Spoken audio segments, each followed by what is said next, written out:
1:15 p.m. This is the Sri Lanka Broadcasting Corporation. The news edited by Catherine Pereira and read by Geethanjali Ramanayaka. The headlines.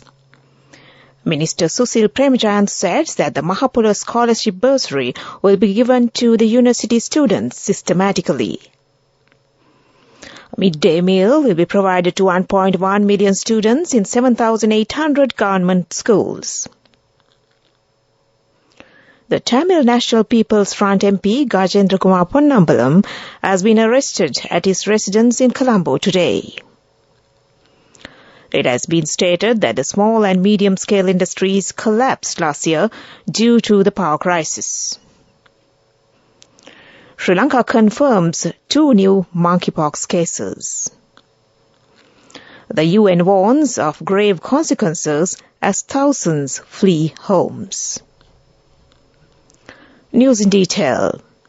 The Parliament met this morning. The adjourning debate on the proposals made by the opposition regarding the problems faced by the industrial sector in the country is being debated in Parliament today. Minister Susil Premajayantha said that the Mahapula scholarship bursary will be given to the university students systematically. The minister also said that a midday meal will be provided to 1.1 million students of 7,800 government schools.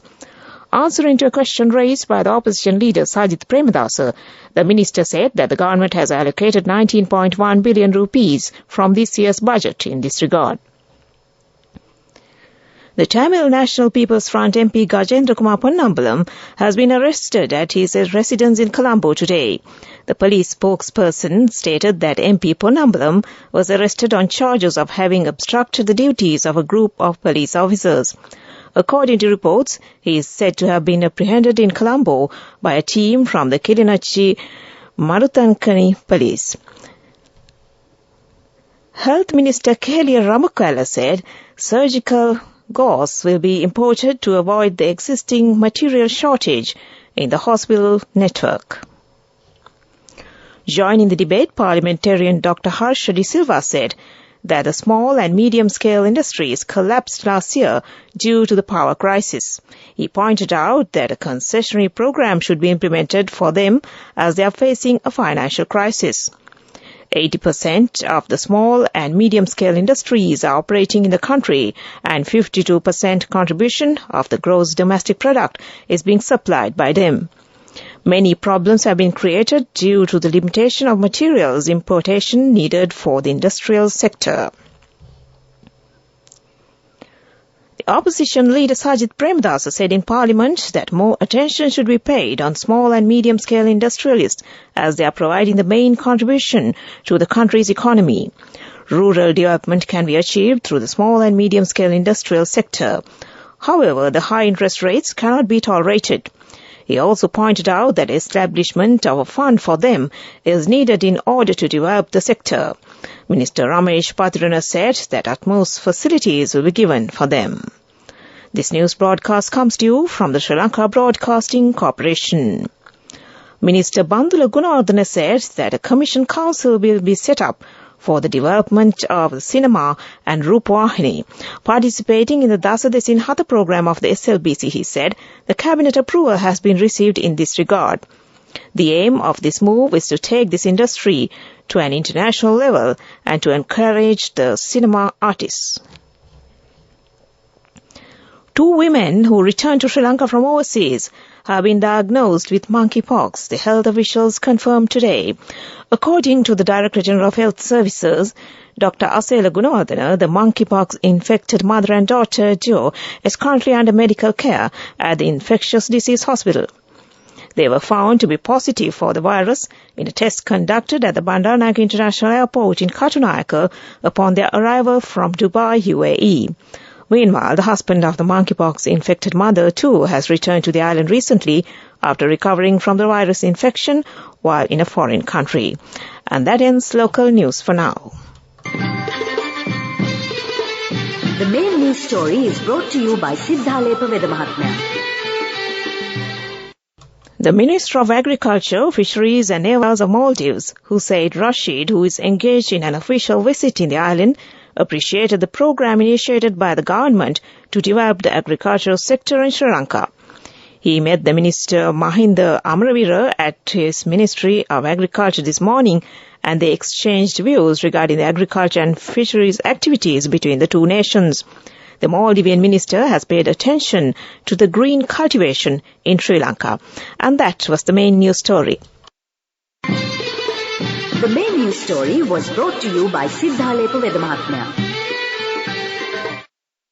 In Watchlight, residents of Bulat Kohupitiya complain that the construction work of the tea factory at the Naizmir area at the Bulat Kohupitiya Divisional Secretariat, which was commenced many years ago, has been suspended midway. The buildings and the iron are at a dilapidated condition. This place has become a paradise for drug addicts. This is for the attention of the chairman of the Small Tea Estate Development Authority, and that came to you in Watchlight. Now moving on to world news in the headlines. The UN warns of grave consequences as thousands flee homes. 7 shot and 2 killed at a Virginia high school graduation. Malaysia hails victory in a row with Sulu Sultan Filipino heirs. World news in detail. The destruction of a major dam in Ukraine will have grave and far-reaching consequences for thousands of people, the United Nations has warned.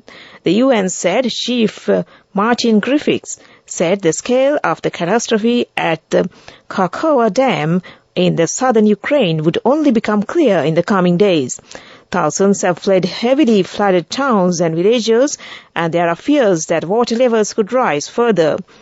Ukraine and Russia have accused each other of blowing up the dam. Addressing the UN Security Council yesterday, Mr. Griffiths warned that thousands of people in southern Ukraine were facing the loss of homes, food, safe water and livelihoods. 7 people were shot and 2 were killed at a shooting that took place during a high school graduation ceremony in Richmond, Virginia. The shooting outside the Atrio Theater sent students in graduation gowns running for safety, U.S. media reports. The school officials say the shooting took place during a ceremony of the Huguenot High School.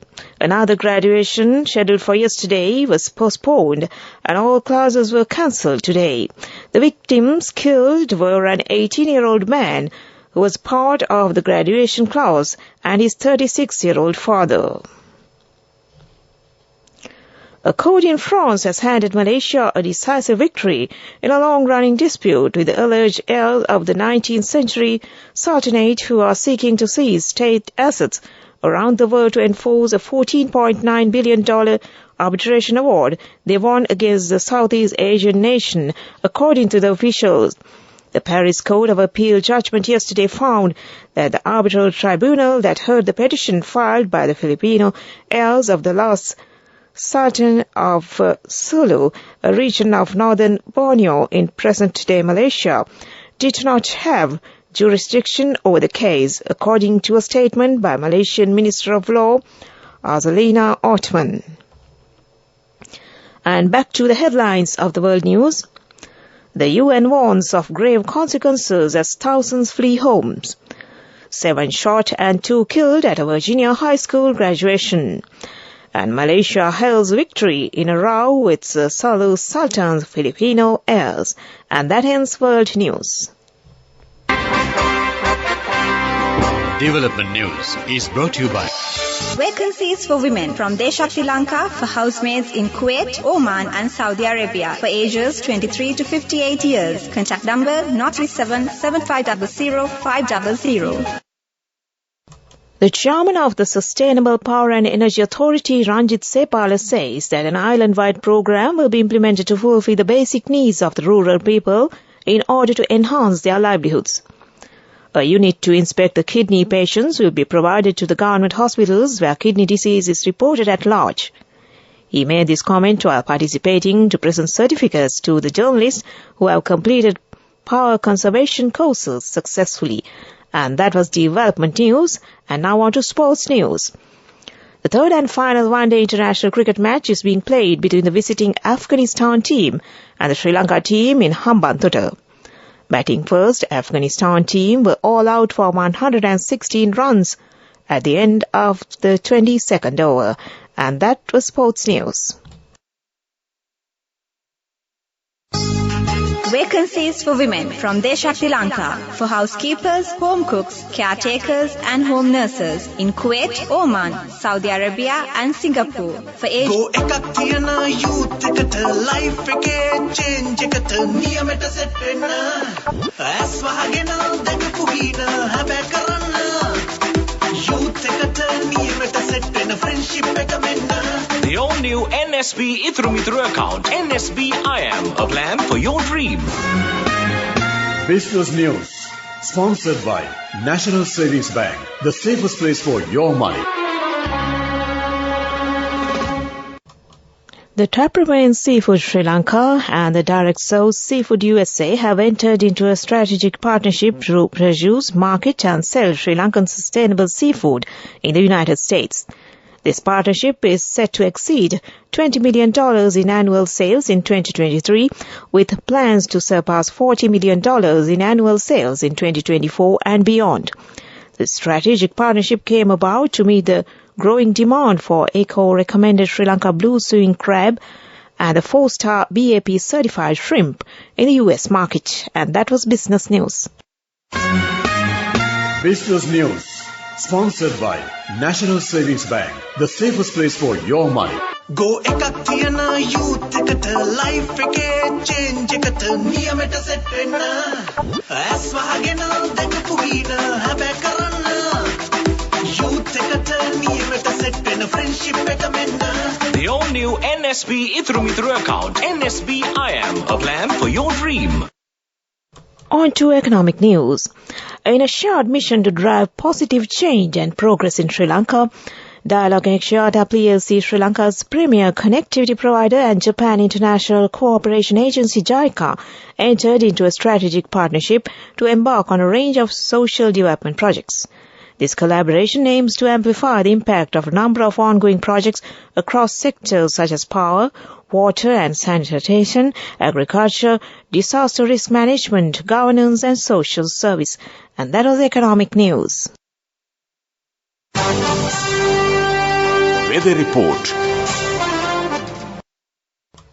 Showers or thunder showers will occur at times in the western, Sabaragamu and central provinces and in the Galle and Mathura districts. Fairly heavy showers, about 100 millimeters, are likely at some places in the Sabaragamu province and in the Galle and Mathura and also in the Kaluthara district. Several special showers will occur in the northwestern province. Showers or thunder showers will occur at several places in the Uva province and in the Ampara and Batiklo district during the evening or night. Strong winds about 40 to 45 kilometers per hour can be expected at times in the northern and north-central provinces and in the Hambantota, Putlam and Trincomalee districts. And that was the weather report, and prior to concluding this news broadcast, the headlines once again. Minister Susil Premachandra said that the Mahapula Scholarship Bursary will be given to the university students systematically. The midday meal will be provided to 1.1 million students in 7,800 government schools. Tamil National People's Front MP Gajendra Kumar Ponnambalam has been arrested at his residence in Colombo today. It has been stated that the small and medium-scale industries collapsed last year due to the power crisis. Sri Lanka confirms 2 new monkeypox cases. And on foreign news, UN warns of grave consequences as thousands flee homes. And with that, we end this news broadcast from the Sri Lanka Broadcasting Corporation.